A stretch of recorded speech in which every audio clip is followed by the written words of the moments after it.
ভারতীয় দলের অধিনায়ক রোহিত শর্মা সম্প্রতি আইপিএল ছাড়তে চলেছে এমনই জল্পনা তৈরি হয়েছে। তার দল মুম্বাই ইন্ডিয়ান্স আইপিএলে প্লে অফে উঠতে পারেনি। এখন রোহিত 2024 সালের জুনে অনুষ্ঠিত টি-20 বিশ্বকাপের জন্য প্রস্তুতি শুরু করেছেন। কিন্তু ইতিমধ্যে রোহিত শর্মা সোশ্যাল মিডিয়ায় এক্স হ্যান্ডেলে একটি পোস্ট শেয়ার করে ভক্তদের মধ্যে উত্তেজনা তৈরি করেছেন। পোস্ট দেখে মনে করা হচ্ছে রাগ করেই এমনটা লিখেছেন রোহিত। আসলে এই পোস্টের মাধ্যমে রোহিত আইপিএলের সম্প্রচারকারী চ্যানেলকে তিরস্কার করেছেন।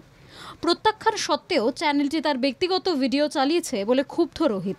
তিনি বলেছেন যে খেলোয়াড়দের ব্যক্তিগত জীবন আছে, তিনি বন্ধুদের সাথে কথা বলেন, ভ্রমণ করেন, পরিবারের সাথে থাকেন, সবকিছু রেকর্ড করে আবার প্লে করা ঠিক নয়। রোহিত তার পোস্টে লিখেছেন, ক্রিকেটারদের জীবন খুব অনুপ্রবেশকারী হয়ে উঠেছে। ক্যামেরাগুলি তাদের প্রতিটি পদক্ষেপ এবং কথোপকথন রেকর্ড করছে। তারা তাদের বন্ধুদের, সতীর্থদের সাথে প্রশিক্ষণের সময় এবং ম্যাচের দিনগুলিতেও ব্যক্তিগতভাবে যা করেন। হিটম্যান আরও লিখেছেন, যদিও স্টার স্পোর্টসকে কথোপকথন রেকর্ড না করার জন্য বলা হয়েছিল, তবুও তারা করেছে এবং এমনকি এটি সম্প্রচারও করেছে, যা গোপনীয়তা লঙ্ঘন করছে।